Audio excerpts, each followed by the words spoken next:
The mole on your chest is mysterious. Maid went silent after Millionaire said this. She had cleaned that house for 6 years. 6 years of dusting the same photographs, 6 years of ironing the same shirts, 6 years of staying quiet in a house that was not hers. But on one ordinary Tuesday afternoon, one sentence from her employer made her drop the folded towel in her hands and go completely silent. Not angry silent, not embarrassed silent. The kind of silent that comes from a memory you buried so deep you forgot it was still alive. He was a millionaire. She was his maid. And what he said next would end up saving one of their lives. Stay with me because this story is not just about a mole on someone's skin. It's about the things we hide, the people we underestimate, and the small moments that quietly decide whether we live or die. If stories like this move you, if you believe kindness between two very different people can still change everything, then please hit that subscribe button right now before we go any further. It means more than you know, and it helps this story reach someone else who might need to hear it today. Now, let's go back to where it all began. Her name was Doris. She was 61 years old, though her hands looked older, worn from decades of hard work. She had raised 2 children alone after her husband passed, and now those children were grown, living their own lives in other states, calling her on Sundays if they remembered. Doris didn't complain about that. She had grown used to being quietly capable, quietly needed, and quietly invisible. She worked for a man named Harold Whitfield. Harold was 73, a retired businessman who had built a shipping company from nothing and sold it for more money than most people could imagine. He lived alone in a big house on the edge of town, a house with too many empty rooms and too much silence of its own. His wife had passed away 4 years earlier. His children visited on holidays and only sometimes. Harold was not a cruel man, but he was a careful one. He noticed things. He had built his fortune by noticing things other people missed. Small details, small changes. The kind of details that most people walk right past. Doris had worked for him for 6 years. She dusted his shelves, she washed his dishes, she folded his laundry, and in all that time, the two of them had barely spoken more than a few polite words each day. That was simply how it was supposed to be. She kept her head down. He kept his distance. It was a comfortable arrangement, if you could call quiet loneliness comfortable. But on this particular Tuesday, everything changed. Doris was folding towels in the laundry room when her blouse shifted slightly at the collar. Harold happened to walk by with his morning coffee, the way he always did around that time, and there, just above the collarbone, he saw something he had not noticed before in 6 years. A small dark mole, slightly uneven at the edges, a little larger than it should be. Now you might be thinking, so what? A mole is just a mole. Almost everyone has one somewhere on their body, but Harold Whitfield was not just any observer. Before he ever built his shipping empire, before he ever wore expensive suits or sat in boardrooms, Harold had studied medicine. He never finished his residency. Life had pulled him in a different direction, toward business, toward money, toward a completely different kind of future. But some things you learn in medical school you never forget, and one of those things was how to recognize a dangerous mole. He stopped in the doorway. He looked at it a second longer than he should have. And then, in a calm but serious voice, he said the sentence that would change everything. "Doris, how long has that mole on your chest looked like that?" That was it. That was the sentence. To anyone else it might have sounded like nothing. A passing comment, maybe even rude considering he was her employer and this felt personal, but Doris didn't answer right away. She froze completely, towel still in her hands, eyes locked somewhere on the floor. Her face went pale. And then silence, real silence. The kind that fills a room and makes it hard to breathe. Harold noticed the silence immediately. He had asked hundreds of business questions in his life, questions worth millions of dollars, and none of them had ever produced a reaction like this. This wasn't embarrassment. This was fear.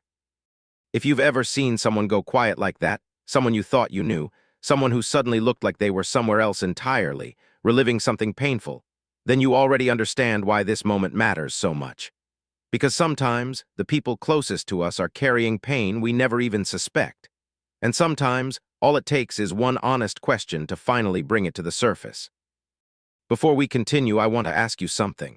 If you've ever had a moment where someone said the right thing at exactly the right time, and it changed the direction of your life, type "yes" in the comments below. I read every single one, and I promise you, your story matters just as much as the one I'm telling you right now. And if this story is already pulling at something in your heart, go ahead and subscribe, because what happens next in Doris and Harold's story is something you will not want to miss. Let's continue. Doris finally looked up at him. Her eyes were glassy, but she wasn't crying yet.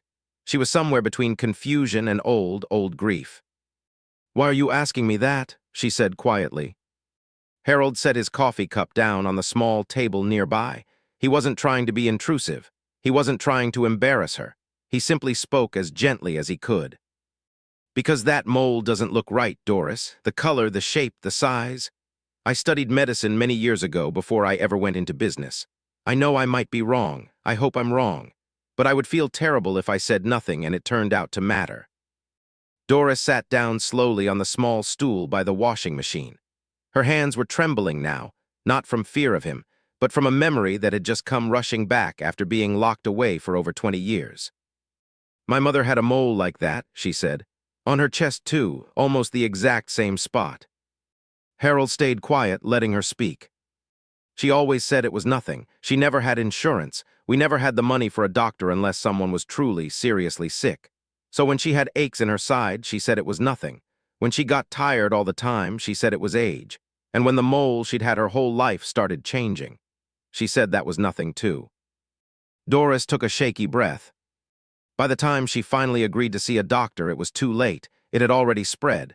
She passed away 8 months later. I was 23 years old. The room went silent again, but this silence was different. It wasn't fear anymore. It was grief, old and heavy, finally spoken out loud after decades of being carried alone. Harold sat down across from her, not as her employer, but simply as another human being who understood loss. "I'm so sorry, Doris, I didn't know." "Nobody knew," she said.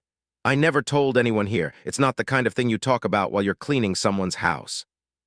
And that sentence hit Harold harder than he expected, because in 6 years, he had never once asked Doris about her life.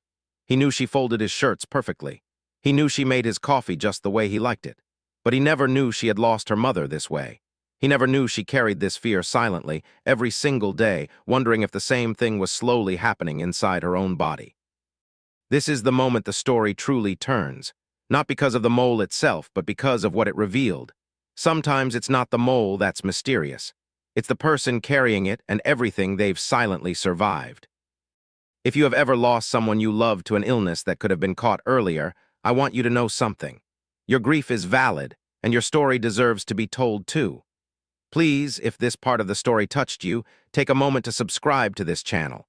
We tell stories like this because real emotional truth deserves a place to be shared, and your support helps us keep telling them. Now let's go back to Doris and Harold. Harold could have simply gone back to his coffee and let the moment pass. Many wealthy men in his position might have. It wasn't his responsibility, after all. She was his employee, not his family, but something in him refused to let it go. "Doris," he said, "I want you to see a doctor today if we can manage it." She shook her head immediately, the way people do when saying no is a reflex built from years of practice. "Mr. Whitfield, I can't. I don't have insurance that covers something like that. And even if I did, I have bills, I have rent, I have." "I'll pay for it," Harold said simply. "All of it, the visit, the tests, whatever it takes." Doris looked at him like he had spoken a foreign language. In 6 years, he had never made an offer like this. Not because he was a bad man, but because their relationship had never crossed that line. He paid her wages. She did her work. That was the agreement, unspoken but understood. "I can't accept that," she said. "It's too much." Harold leaned forward slightly. "Doris, let me ask you something. If your mother had someone who told her the same thing 20 years ago and offered to pay for it, do you think she would still be here today?" Doris didn't answer. She didn't need to. The answer was written all over her face. "Then let me be that person for you," Harold said.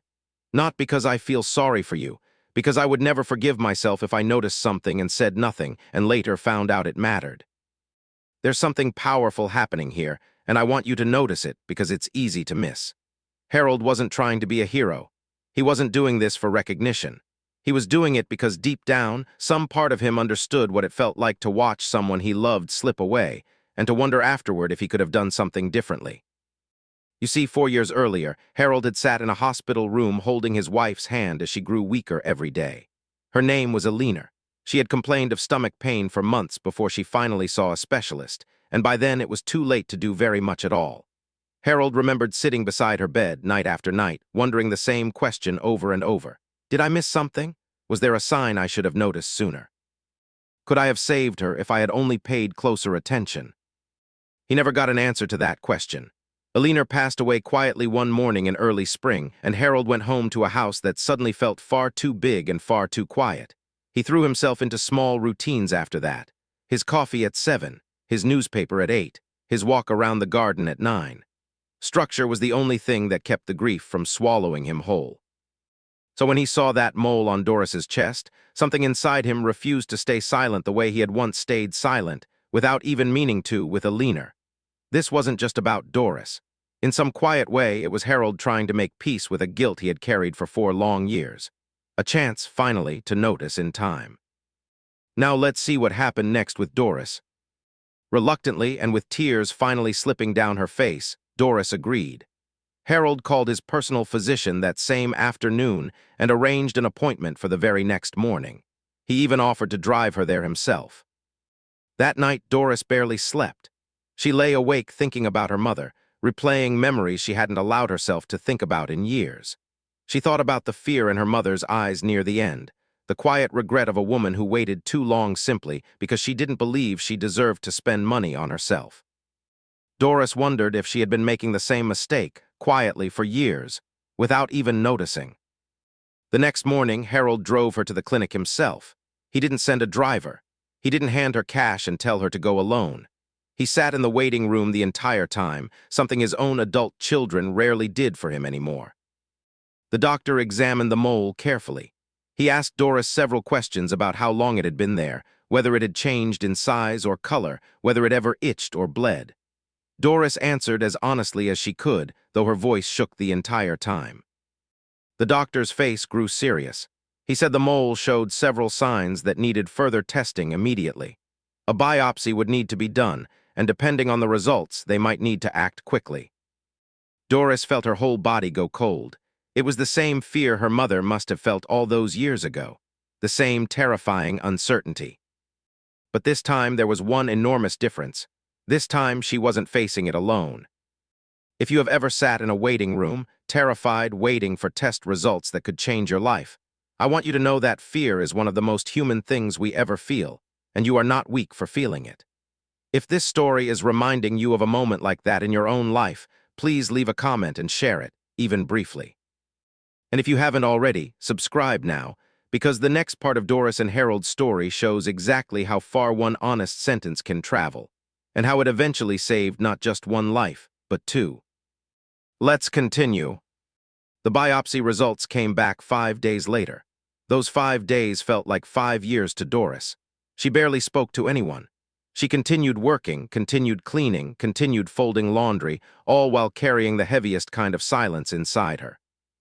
When the results finally came, the doctor called Harold's home directly, since Harold had insisted on being listed as her emergency contact for the appointment, something Doris hadn't expected but was quietly grateful for. The mole was an early-stage melanoma. Serious, but caught early. Early enough that a simple surgical removal would very likely take care of it completely, with no need for the aggressive treatments her mother had needed decades earlier when her cancer had already spread throughout her body.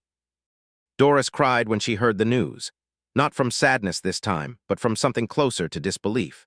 The same disease that had taken her mother's life had almost taken hers too, quietly, silently, without her even knowing it was there. And the only reason it was caught in time was because a man she barely knew personally happened to notice something the rest of the world had overlooked for years. The surgery was scheduled quickly.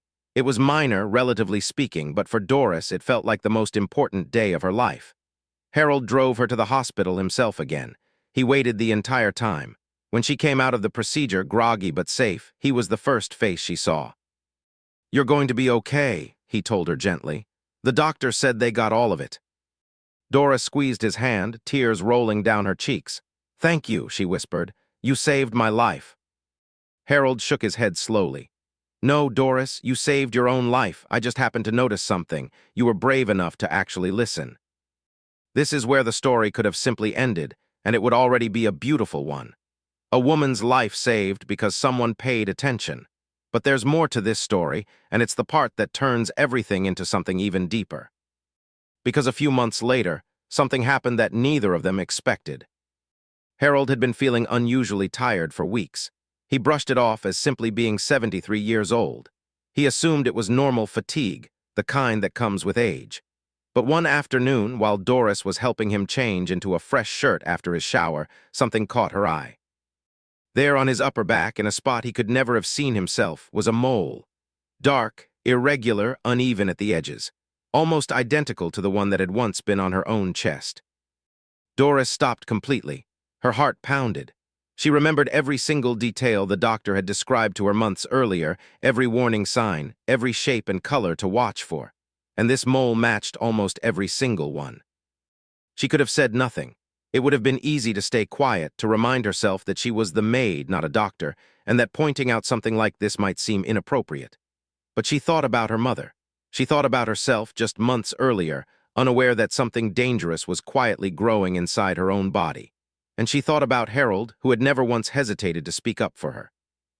"Mr. Whitfield," she said carefully, "I need you to see a doctor. There's a mole on your back that looks exactly like the one I had." Harold turned slightly, trying to see it himself in the mirror, though the angle made it nearly impossible. "I'm sure it's nothing," he said, almost automatically, the same words Doris's mother had once used. The same words millions of people use every single day when they're afraid of what the truth might be. But Doris shook her head firmly. "That's exactly what my mother said, and I almost said the same thing about mine. Please don't wait. There is something incredibly powerful happening in this exact moment, and I want you to sit with it for a second." The same silence that once nearly cost Doris her life was about to be broken, this time by her, for someone else. The student had become the teacher. The maid had become the one saving the millionaire. If this moment is giving you chills the way it's giving me chills right now, that's exactly the kind of story we love telling on this channel. Stories where roles reverse, where kindness comes back around in ways we never expect. If you believe stories like this deserve to be shared with more people, hit that subscribe button right now, and don't forget to give this video a thumbs up, because it truly helps this story reach the people who need to hear it most. Now let's finish this story together. Harold, moved by Doris's insistence, and perhaps a quiet fear of his own, agreed to see the same doctor.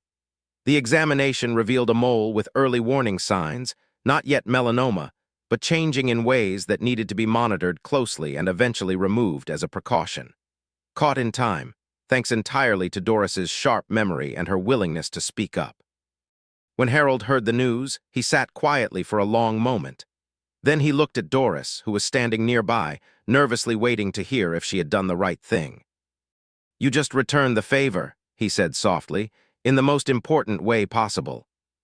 Doris smiled, tears in her eyes once again. "I couldn't stay silent, not after everything." From that day forward, the relationship between Harold and Doris changed completely. It was no longer simply an employer and an employee living quiet, separate lives under the same roof. It became something closer to family. Harold began joining Doris for coffee some mornings instead of drinking it alone in his study. He asked about her children. He remembered her birthday for the first time in 6 years.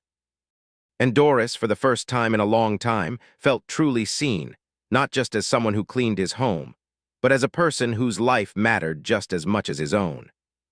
Doris often said afterward that the mole on her chest had been a mystery for years, quietly growing, quietly dangerous, and completely unnoticed by everyone, including herself. But the real mystery, she said, wasn't the mole at all. The real mystery was how much people can matter to each other, even when the world tells them they're supposed to stay separate. The real mystery was how one honest sentence, spoken at exactly the right moment, could travel back and forth between two lives and save them both. Harold, for his part, often said that all his years building a business, all the money he had earned, all the deals he had closed, none of it ever felt as important as the moment he decided to speak up about a small, ordinary-looking mole. Because in that single moment, he wasn't a millionaire and she wasn't his maid. They were simply two people, paying attention to each other in a world that too often teaches us not to. Doris still works in that same house today, though these days, it feels less like a job and more like a home she shares with someone who finally became family. And every year on the anniversary of her surgery, Harold makes her coffee himself, sits across from her at the kitchen table and simply says, "Thank you for staying." And Doris always answers the same way, "Thank you for noticing." Sometimes in the evenings, the two of them sit out on the back porch together, watching the sun go down, not saying much at all. And that silence between them now is nothing like the silence of those first 6 years. It's a comfortable silence. The kind two people share when they no longer need words to know they matter to each other. Doris's children visit more often now, too. They say their mother seems lighter somehow, like a weight she carried for over 20 years has finally been set down. She still thinks about her own mother often, especially on quiet mornings when the light comes through the kitchen window a certain way. But the grief feels different now. Softer. Less like an open wound, and more like a memory she can finally hold with gratitude instead of only sorrow. Harold's children noticed a change in him, too. They said he laughed more. He asked about their lives more. He seemed, for the first time since Alina passed, like a man who had found a reason to look forward to each morning again, instead of simply surviving it. Neither of them ever expected that an ordinary Tuesday afternoon, a folded towel, and one honest sentence about a mole would end up changing the entire shape of their lives. But that's often how the most important moments arrive. Quietly, without warning, disguised as something small. Doctors will tell you that most skin cancers, when caught early, are highly treatable. They will tell you that the biggest danger is often not the disease itself, but the silence around it. The waiting, the hoping it's nothing, the fear of what a doctor's visit might cost, whether that cost is measured in money or pride, or simply the fear of finally facing the truth. Doris and Harold's story is a reminder that speaking up, even when it feels uncomfortable, even when it isn't our place, even when we're afraid of how it might be received, can be the difference between life and loss. It's a reminder that the people around us, the ones we see every single day and sometimes stop truly noticing, are carrying entire histories of pain and fear that we know nothing about. And it's a reminder that kindness, real kindness, doesn't require grand gestures. Sometimes it only requires one honest sentence, spoken at exactly the right moment. If this story touched your heart today, if it reminded you that kindness and attention can save lives in ways we never expect, then I want to ask you for one final thing. Please subscribe to this channel if you haven't already, and share this story with someone who might need a reminder today that paying attention to the people around us, really seeing them, can be one of the most powerful gifts we ever give. Leave a comment below and let us know which part of this story moved you the most. Was it Doris's courage? Was it Harold's quiet kindness? Or was it the moment the roles reversed and the maid became the one who saved the millionaire? Thank you for spending this time with us today and for allowing this story into your heart. We'll see you in the next one.